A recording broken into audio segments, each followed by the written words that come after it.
my screen. So I would like to allow our panelists to introduce themselves. So why don't we kick it off with Anna, if you could say who you are, your current role and employer, and then what your involvement has been briefly with salary negotiation and how you found yourself on this panel. Sure, thank you so much, Bryana. My name is Anna. My pronouns are she, her, hers. I'm from New York, and I'm currently a software engineer at GitHub. The way I found myself on this panel is Bryana reached out and she was asking if anybody could share their salary negotiation experience. My current job is my third job, so I negotiate my salary twice. And thanks for having me. I'm happy to chat about this topic. Awesome, thank you so much. How about Sam Oliver, our next panelist? Hi, I'm Sam. I am based in Boston. I am a lead recruiter at Curebase. I have worked in tech recruiting for about 7 years now, and I have negotiated salary with, I don't know, probably hundreds of candidates at this point. I mostly work with software engineers, but I have also worked with other occupations. And the way I found myself on this panel was because Bryana reached out to me. I've been involved in a few different WWCode meetups. Awesome. Yeah, I'm really excited that Sam's on our panel just to get kind of the perspective from both sides of the conversation. So I'm really excited to hear about that. Okay, how about Jessica? Hi, everyone. I'm Jessica. I go by Skullface on the internet. Scully for Jessica is totally cool. I use she, her pronouns. I'm in Cleveland, Ohio, so not too far away, still in the same time zone. And I'm a design engineer at PlanetScale. I actually haven't started there yet. I'm taking a month off between GitHub, where I met Bryana previously, Anna too. And yeah, I have negotiated my salary every time after I realized I was being vastly underpaid in my first 2 jobs. So I have a good 7-ish years of experience doing that awkward conversation to really do what we'll talk about today. Great. And our final panelist, Jen, why don't you introduce yourself? Tell us a little bit about your experience. Sure. Hi, everyone. My name is Jen, she, her, hers. I am a career strategist, so I spend the bulk of my day helping people generate interviews, offers, and negotiate those offers. And before I did this, I worked in hiring and spent a lot of time on the other end of things and seeing how things get negotiated and how people in the hiring process can go to bat for the candidates that they want and help make an offer happen. And probably least impressively, I have also negotiated on my own behalf, which seems like a distant memory ago, but I'm excited to be here and help talk about how you can position yourself for success. So a mutual connection put me in touch with Bryana, so happy to be here. Great, thank you. Thank you all of our panelists. We're so excited to have you. So I'm gonna jump into our first question. So the question is, when is the best point of a negotiation process to start talking about salary? So I think you can kind of assume this is like kind of a new job situation. And so I would love to hear from Sam first on this question, like at what point in the conversation should you start talking about salary? So I recommend talking about salary on that first phone call with either the recruiter, the internal recruiter, or the hiring manager.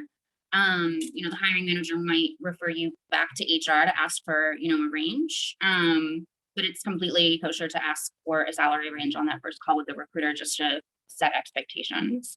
I only want to qualify that with saying that, like, if you're looking for a job with like a nonprofit or like a government organization, the culture might be different and you might, need to wait until later in the process.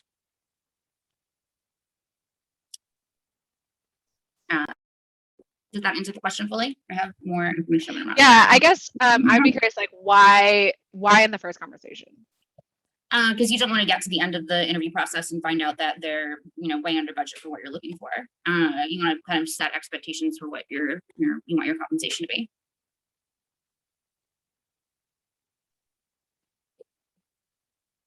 Great.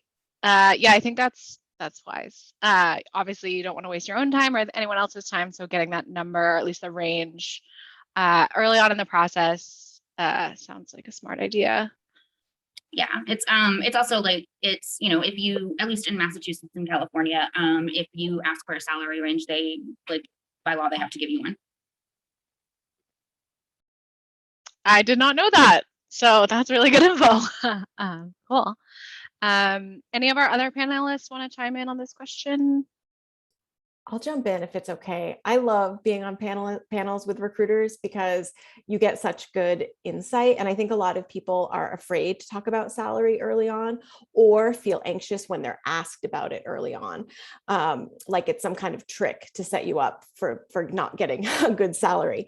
And that's really not what my experience is at all. It's really just to make sure that you can both move forward in the search process. And like, if it works out, that you're on the same page regarding salary. So I hope everyone hears what Sam had to share here and takes it to heart, because salary can be really scary for people to talk about, but making sure people are on the same page, I think is so helpful, and it frees us up to talk about money early on. And I'll also just co-sign the caveats she said. For big organizations, public organizations, like the process and culture can be a little bit different around money, but I think for yourself, if salary is something that's really critical to your search, as it is for many people, it's always okay to ask about what you need in the process.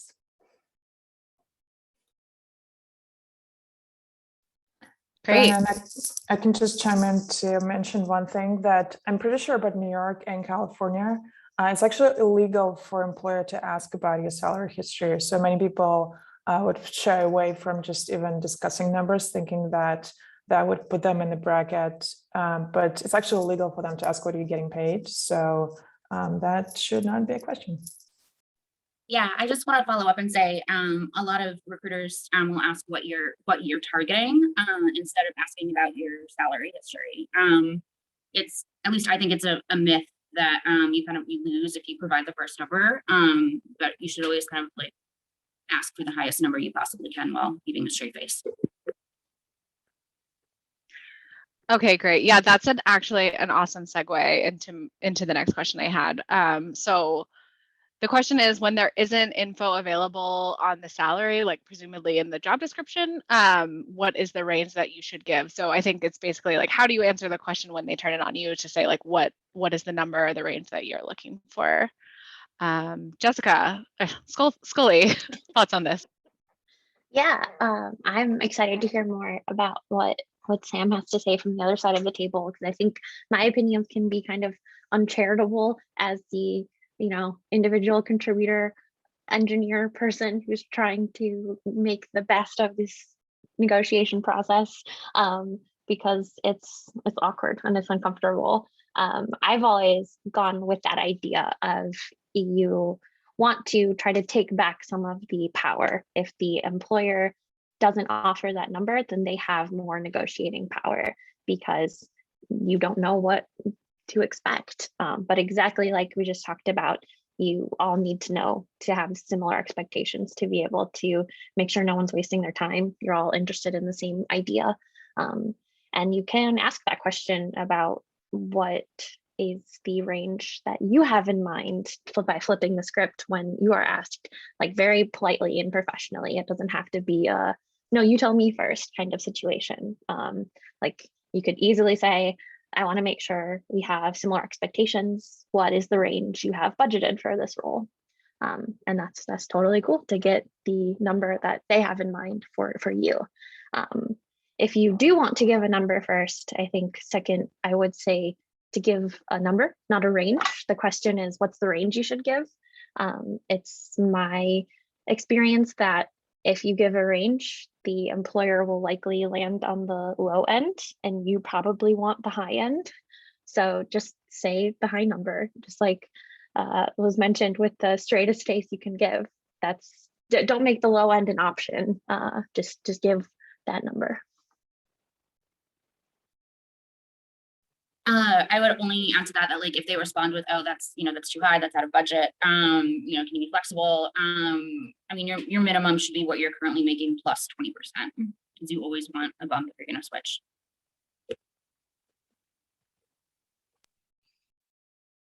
Awesome. Yeah. So it sounds like some takeaways here are, if they ask you, you can just ask them, kind of flip it on them. If they ask you and you're comfortable giving a number, don't give a range, give a number, and give a number that's like what would have been the higher end of your range. And your number should be at least 20% more than what you're currently making. Yeah. I think those are great tips. Cool. Okay, moving right along. The question is, how do you prepare for negotiation conversations? Do you have a checklist of steps to be well prepared to enter a salary negotiation? So I'm going to pass this off to Anna to give us her take on this question. Yeah, thanks, Bryana. I want to note something that I hope everyone will take away from this panel. I really hope you take a little bit of empowerment that we're sharing here, because I know when you're doing it in person, it's actually not as easy or not as straightforward. And I really want to bring up two things that I think are important. And we talked about the second part, so I will not talk about that as much, but I really want to bring up the idea of attitude. And I want to say it has gotten so much easier for me to do it because, I mean, not like Sam, I haven't negotiated my salary hundreds of times, but I've negotiated it around 10 times. And the first time I did it, I actually knew that I was not going to accept the job, but I was so nervous. I was going through this like empowerment course at Barnett, and I really wanted to do it just to see like what's going to happen. And the truth is that I was going actually for a corporate job at a very big fashion brand. So I knew I would never work there, but it actually ended up being a 5K bump that I got. So I really want to say that I feel like the thing that helps me the most is attitude. I have it with practice, but I do want to bring up a few things that I think are important for you to keep in mind. If you're still hesitating, I mean, clearly you're on this panel, so you're probably interested in how to do it and you have reasons and you read the description of this event. But to me, one thing that I keep reminding myself is that as women and non-binary people, if we don't negotiate over the course of our life, we will lose $1 million. And if you think about it, it's a very nice number, right? You can get a house, you can have a child if you want to. But overall, I think that's what motivates me. And I think that's what really gives me that attitude of confidence, but also knowing like this is the right thing to do.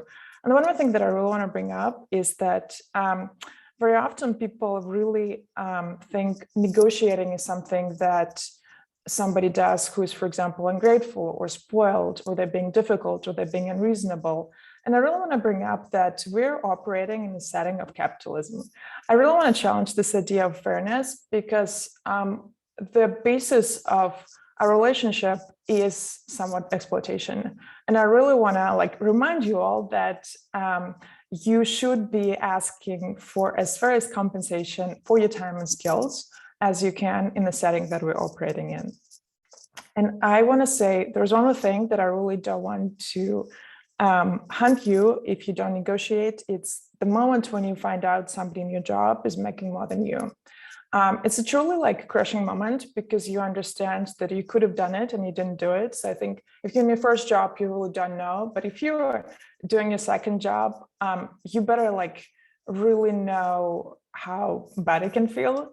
And the second thing is that no matter how many promotions or raises you're going to get in your new job, they're never going to compare to the salary negotiation that you could get by switching jobs. So meaning negotiating jobs is your best bet to get a pay bump.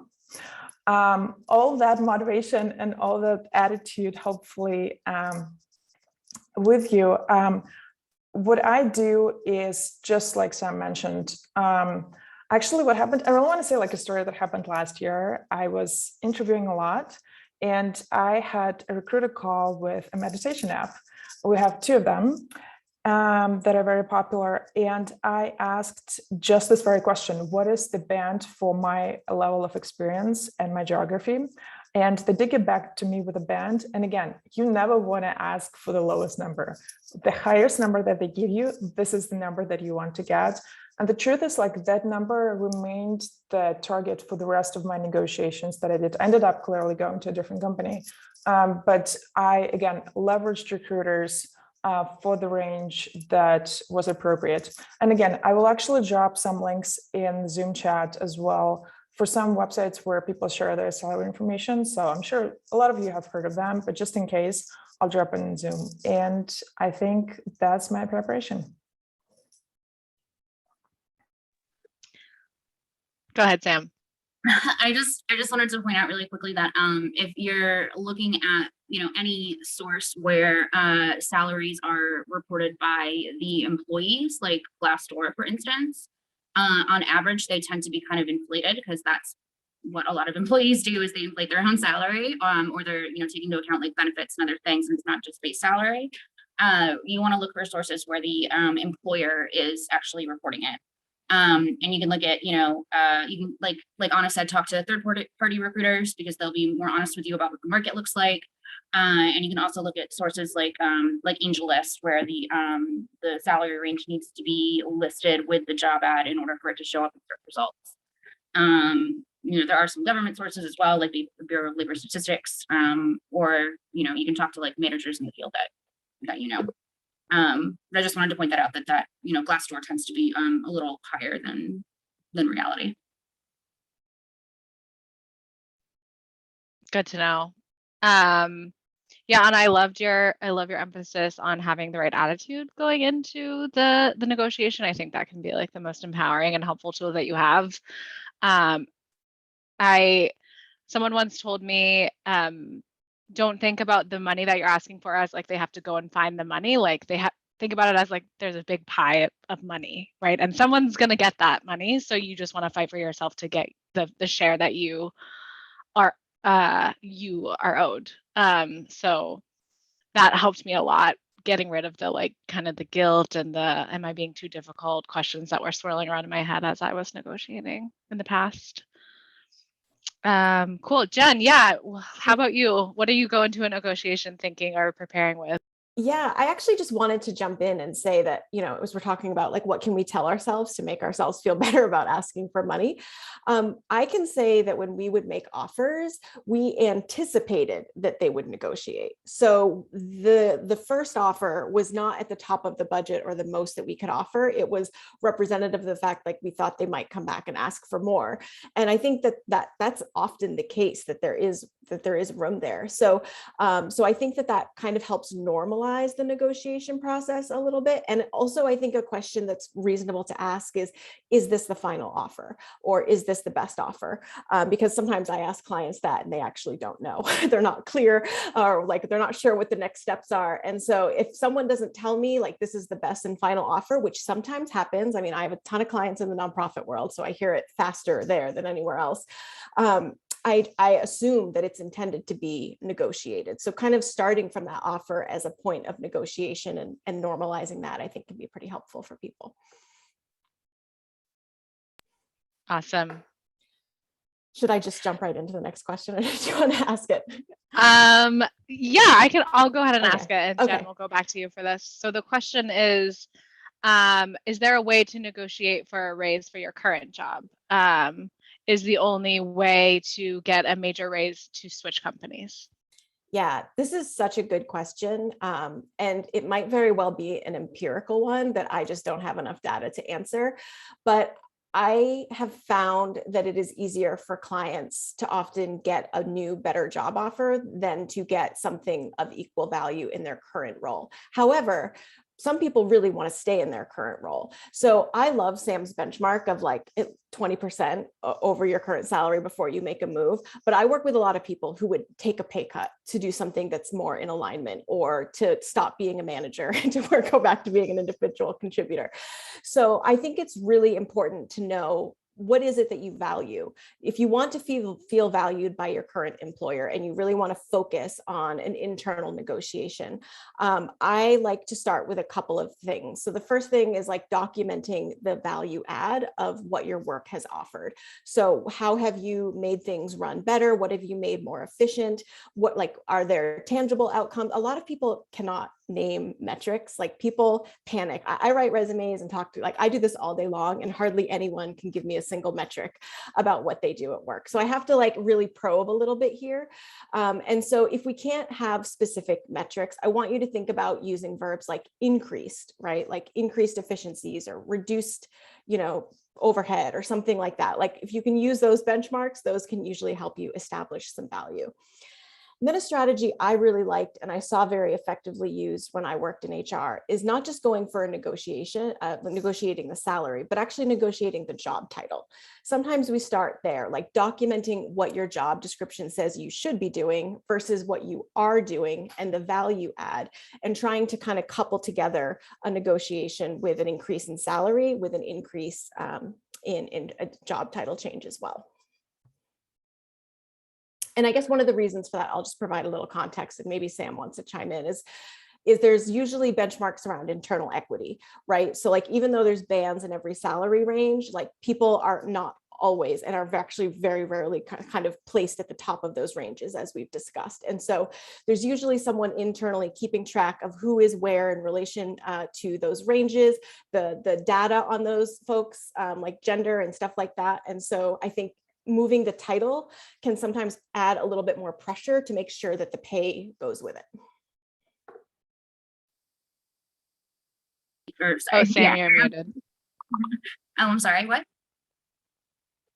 Sorry, did you have I saw your lips moving, but you are muted, so I just wanted to give you a chance to chime in if you wanted to. Sorry.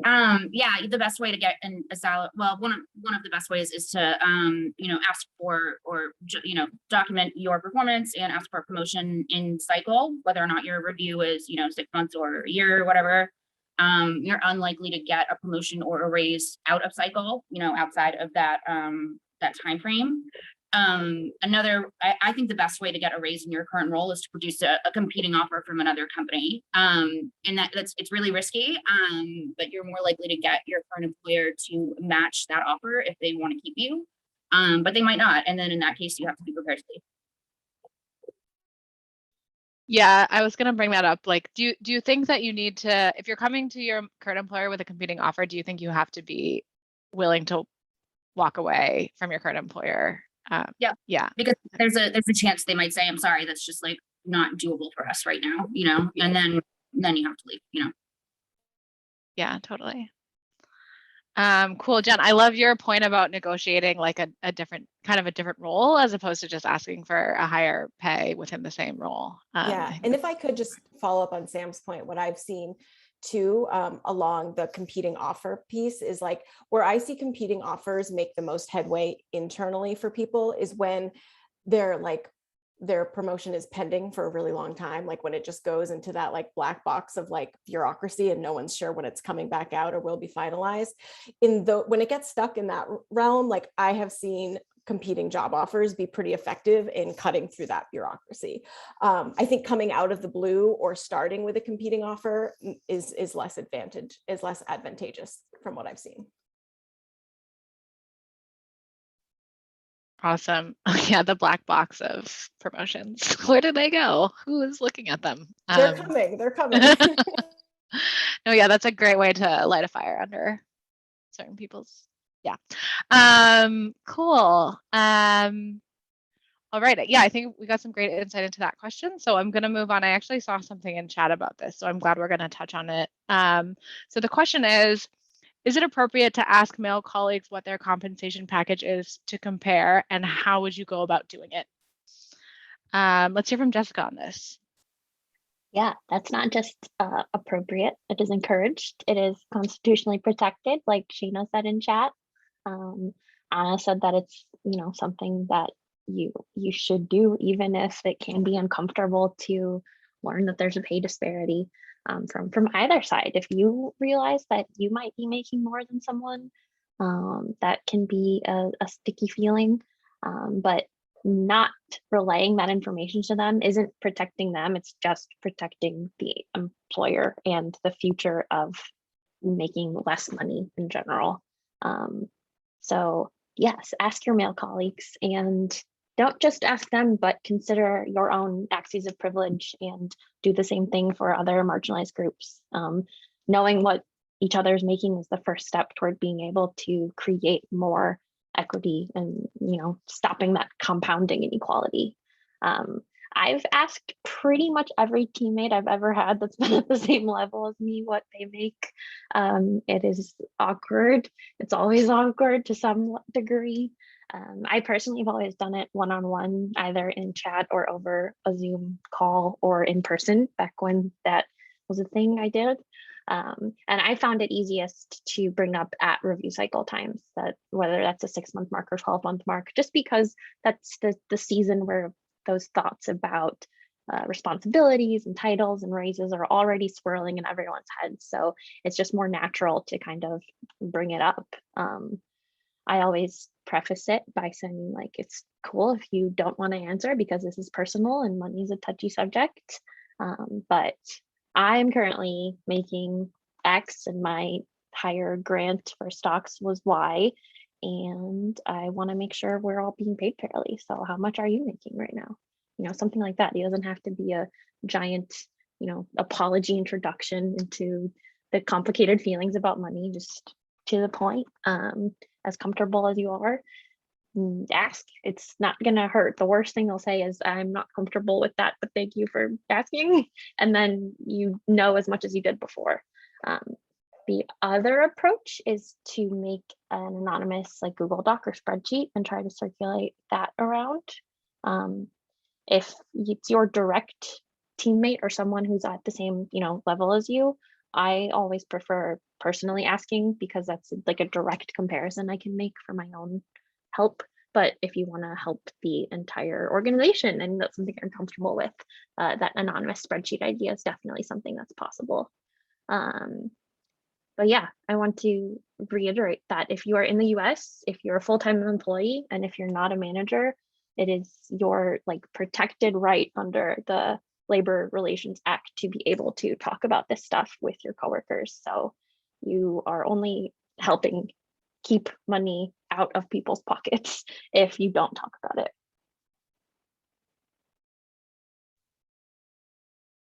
it. Yeah, thanks.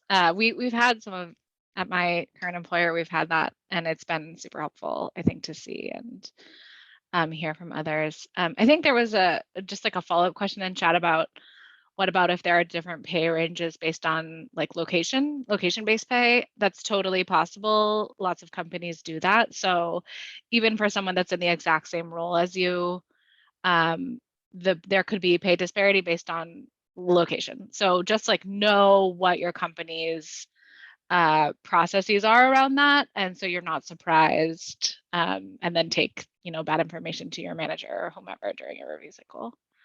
Definitely. And if you don't have access to what that kind of, how the location relates back to what the pay is or what that is in the band, that's a very okay question to ask HR or your manager to ask HR to be able to find that out, so you can sort of objectively deduce what the difference is.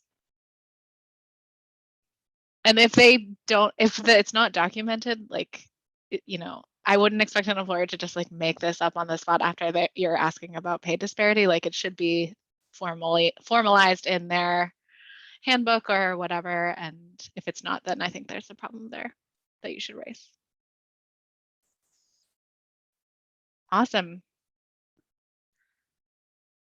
Okay, let's keep going. Next question is, what are other aspects of a job that I can negotiate besides salary?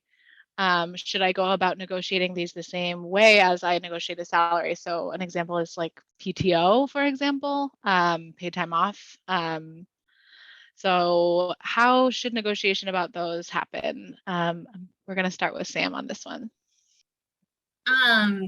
So most often, in compensation packages, you can negotiate the stock or the equity.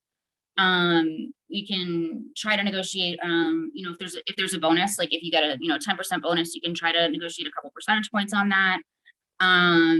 You might be able to negotiate a sign-on or a retention bonus. But you have to keep in mind that, like, the company might have specific policies around these things and might not be flexible on them. I generally don't see a lot of companies negotiating PTO because like they either offer unlimited PTO or there's, some kind of policy around offering all of the employees the same amount of PTO. You can also try to negotiate like, if you're in a hybrid role, if you're on site most of the time, you can try to negotiate, remote days off or, maybe additional holidays if, your religion or, your whatever you do, it doesn't have the holidays that are listed by the company. And generally speaking, like your things like negotiating stock reflects a risk preference. So if you get more stock, you'll get a lower salary, and higher salary means less stock. So it's important to just like ask your recruiter or your hiring manager what else is negotiable.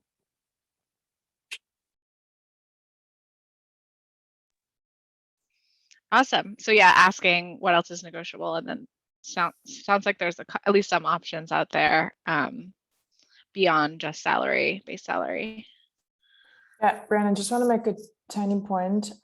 Very often, especially if you're negotiating with big companies, actually, I've gotten it also from a startup.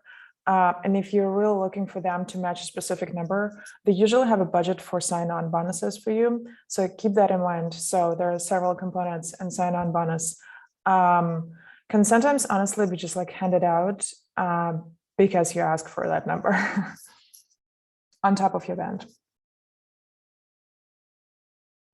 Yes, sign-on bonuses are a thing that you should ask for if you didn't know. I definitely didn't know in my first 2 jobs. So yeah, go get that. Especially if they're not meeting your base compensation ask, you can ask them to make it up in a sign-on bonus. Yes. Cool. So our next question is, how do you deal with a hiring manager who pushes back and says, this isn't negotiable, take it or leave it? So there's also another related question to this is like, how do you deal with negotiations with like an established enterprise company that just says like, this is what we have in our budget and that's it. So where do you go from there in a salary negotiation conversation? I think we had Sam for this one as well, if you don't mind chiming in first, and then we can ask around. Oh, you're muted. Sorry. So I can answer this question from a couple perspectives, the candidate and as an internal recruiter as well. From the candidate's perspective, I would just ask why. If it is their range and they don't have any flexibility, that might not be the recruiter or the hiring manager's decision. And then you have to kind of make a decision about like, do I really want to work with a company that's this inflexible? It reflects on how they operate and how management operates. Generally, obviously if you're working for like a for-profit or a nonprofit or a government organization, they're more likely to be inflexible on it. But you kind of have to make a decision on your preference. From the internal recruiter's perspective, from my perspective, I also ask why, and if it's the hiring manager that's making that decision and not like finance or HR, that's a red flag for me. That means that I'm not going to be able to successfully fill these these positions in a competitive market. So in that case, I would take it to their boss, I'd take it to my boss, I'd kind of go above them and be like, this is a problem, can we do anything about this?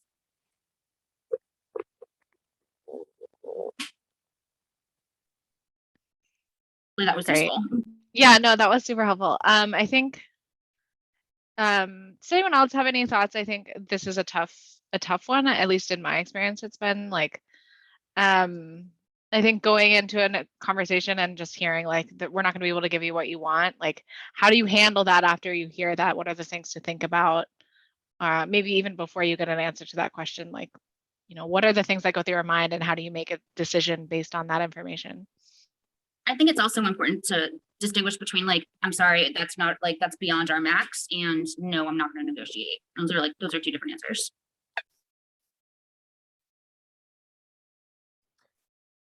I'll jump in here to say that I think I see some pretty like normative mainstream career advice that positions job seekers to be adversarial to recruiters in ways that I do not think is helpful. And listening to Sam say, if the hiring manager is difficult, that makes my job difficult. It 100% does. Okay. So there's sometimes no better ally in the process than your recruiter to help you with a potentially difficult hiring manager. So I just wanted to, I hope that everyone caught that, because I think that that's super important. The other piece of this is when my clients are negotiating or even asking questions, I want them to pay attention to the experience of asking questions and negotiating. Are people hostile to their needs and goals? Because that's a red flag. Or is the recruiter saying, yes, the band caps out at 150, but the budget for this role is capped out at 135. We're not budgeted to offer 150. We're not in a position to do that. That tells you there are some like organizational restraints, not that Sam doesn't want you to join the team, right? And so I think it's just really important to pay attention to what that experience looks like. Yeah, I guess that's my 2 cents on it, is how does the negotiation process feel? We don't always get what we want, but we get some pretty good insight into how these people operate at work, depending on how kind and responsive and what that tone is like in those conversations.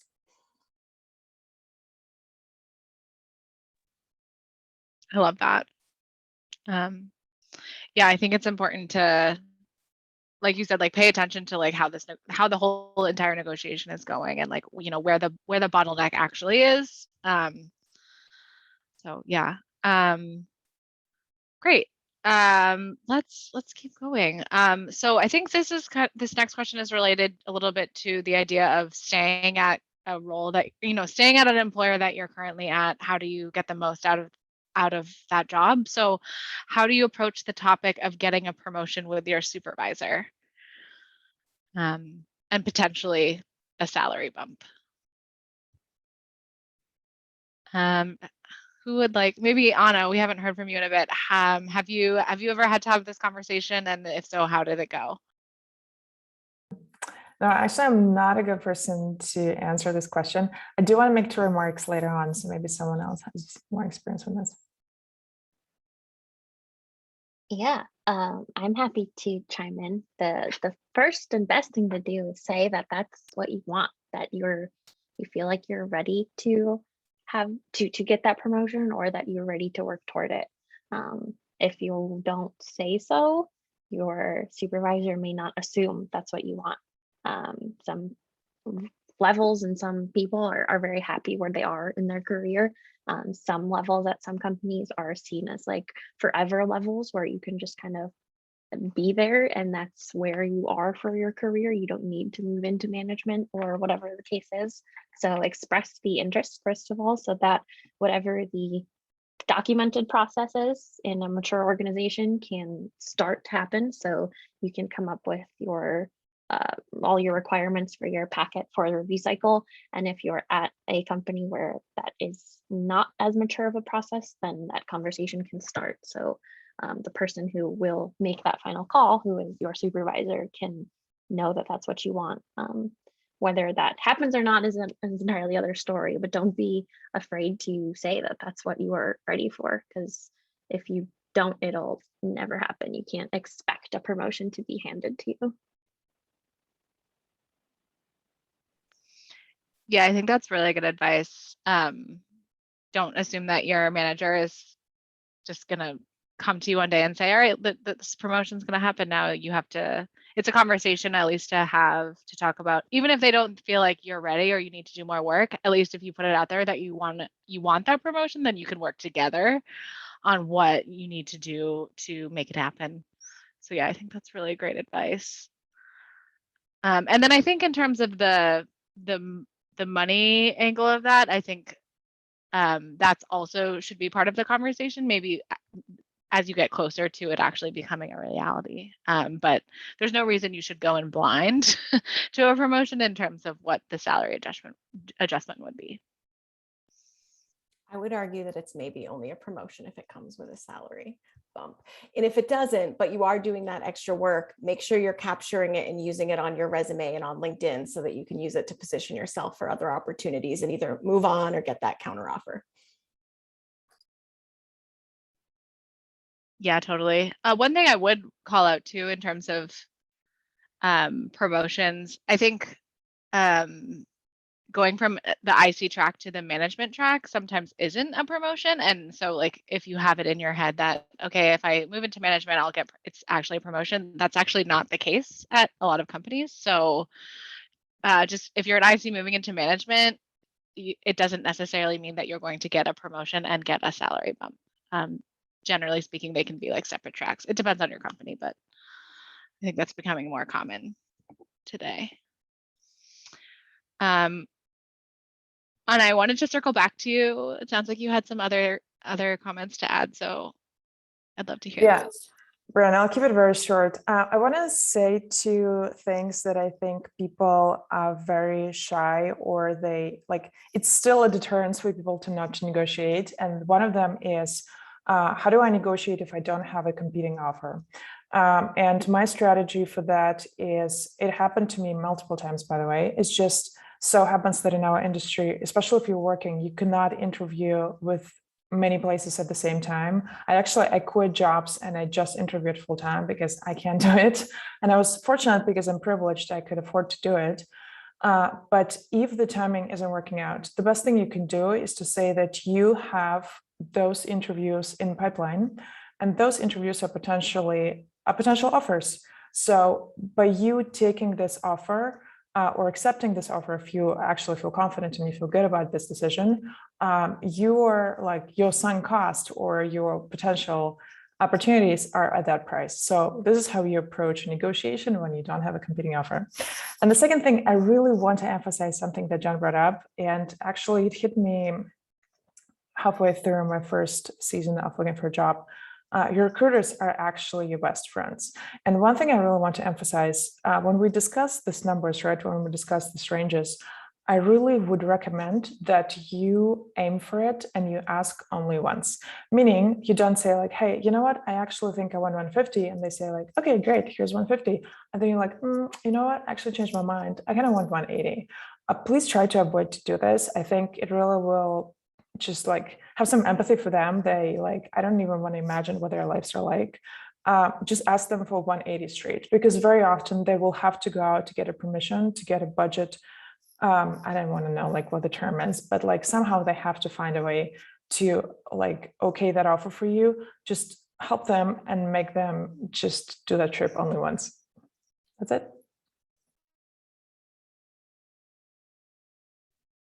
That's great advice. It Yeah, is Jen, really, did you have? it is really great advice. It's amazing. People sometimes get really brave when they find it. Like no one wants to negotiate or talk about money, and then all of a sudden they want to ask for like 40K more than they discussed during the initial screening phone call. And it's people are like, well, now I'm in the position to do it. And it's like, I think it's totally fair game to ask for more money than you had initial discussions about. But I also think that that was a temperature check to make sure that you were on the same page with their budget. And so sometimes coming out of nowhere with a really high number might feel strategic, but it could also feel disingenuous to the people you're having conversations with, like the recruiters and hiring managers. So I think that's a very good anecdote, a good point. I just want to clarify that I have literally never ever entertained when a candidate comes back when we're late in the process and they've already told me like they want 150, and then they come back and say, oh, I want 180, and I'm like, okay, well, do you have a competing offer? Do you have another company that's talking about this number? Like, where did this come from? And if they can't really explain why it's changed, we usually don't move forward with that candidate. That's really good to know. The only information I've got about this is I've heard like, if it's like a little bit unclear from the start what the role actually is, and then as you go through the process and understand the role a bit better, and it's actually more than what the job description advertised or whatever, you can use that as reasoning for saying, I actually think that this is a more appropriate number.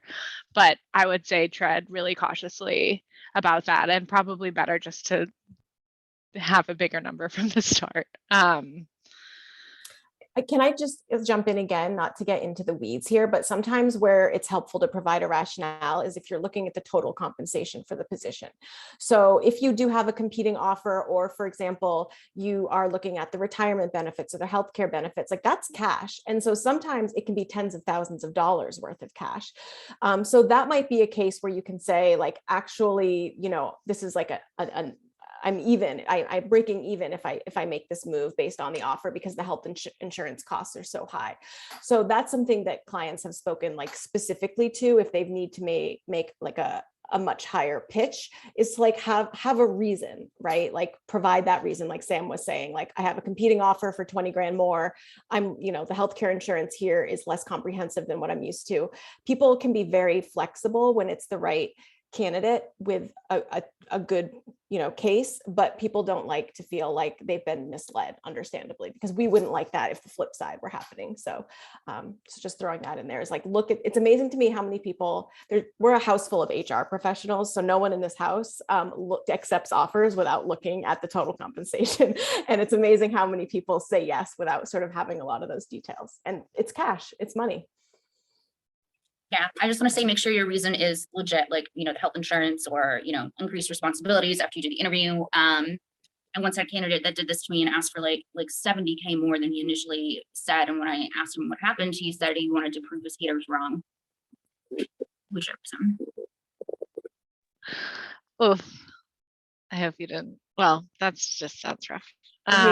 Haters won that round. yeah. Exactly. Great. Yeah, I really love that. And Anna, also about your point of like, you can talk about the fact that you have other interviews in process, even if you don't have a competing offer. I think that is definitely a good tool to use. Yeah. I guess one question kind of related to that. It's not so much about money, but it's kind of about the process of accepting or, coming back with an answer. What do you find is appropriate? What is an appropriate amount of time to give a potential employer? Like, I can come back to you with a yes or no in a week. Say you do have other interviews scheduled. How do you navigate that? Especially if you're in a position where you do maybe want to accept the job, you're just not at the point where you're ready to pull the trigger yet.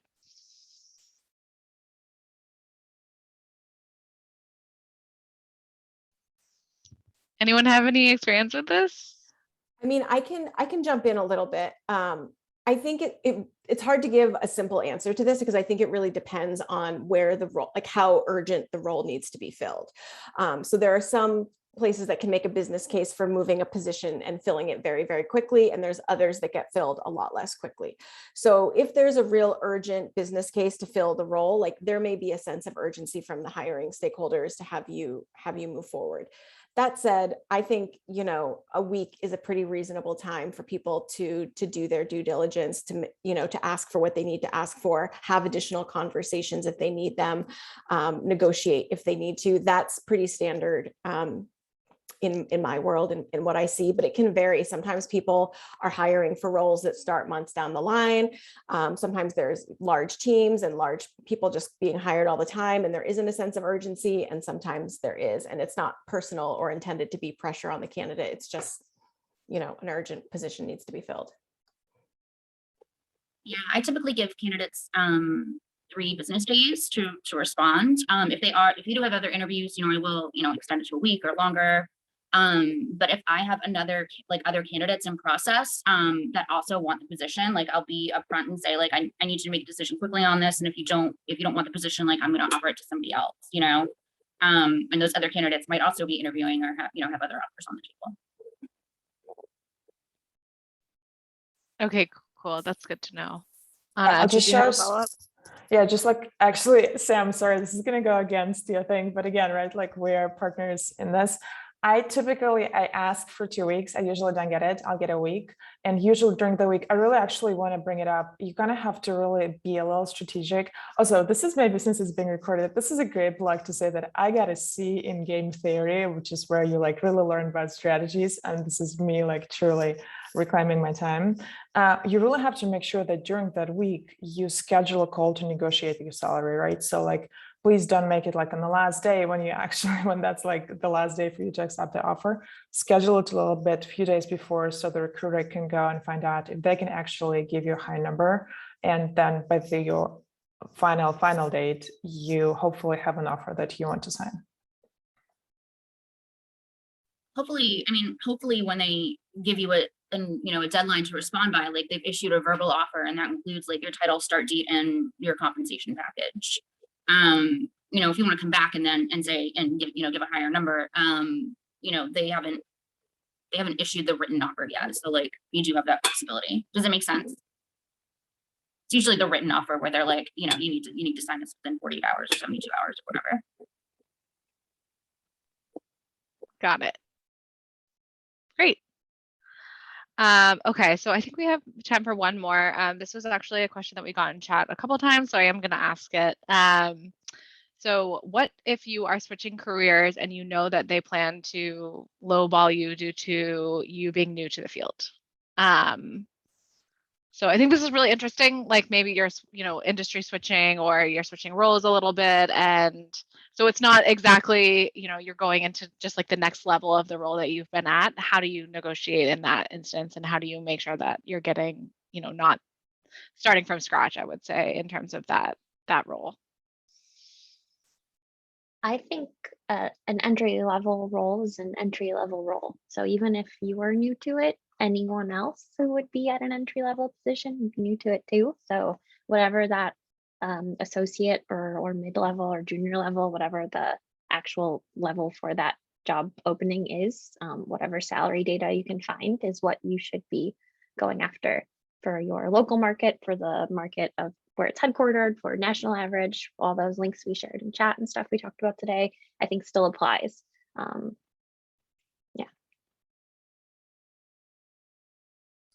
I mean, this isn't, oh, sorry. I just think it's an interesting question. And so like, I wish I better understood like what lowball meant in this context, because this is the reason there are bands, right? Like some bands were, there's room for more expertise, like sometimes a master's degree, for example, or a college degree will move people up the band.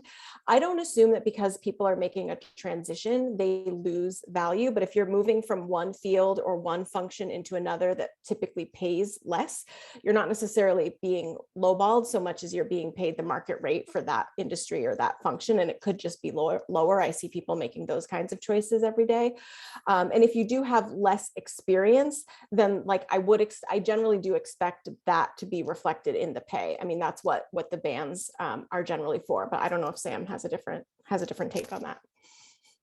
No, I was definitely going to say the same thing. Like if you're moving from software engineering to, marketing or something, it's generally going to be a lower band, The other thing is that by lowballing, they mean they're undervaluing you compared to the market. Like say the market rate is 60K and they try to offer you 50K because they assume you don't know what the market average is for that position. Yeah, that makes sense. Like just, ask for the fair market value for whatever role you're preparing to enter into. And yeah, I think that's great.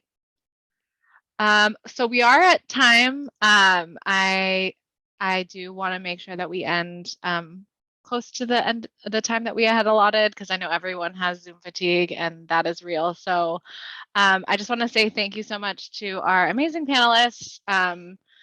Such great insight. And Shayna posted a link again to our Slack if you want to continue the conversation there. And thank you everyone for taking time after your workday to come and chat with us. And we hope to do more of these in the future. So watch our meetup page for events like this. And thanks again. Have a great night, everyone. Thank you.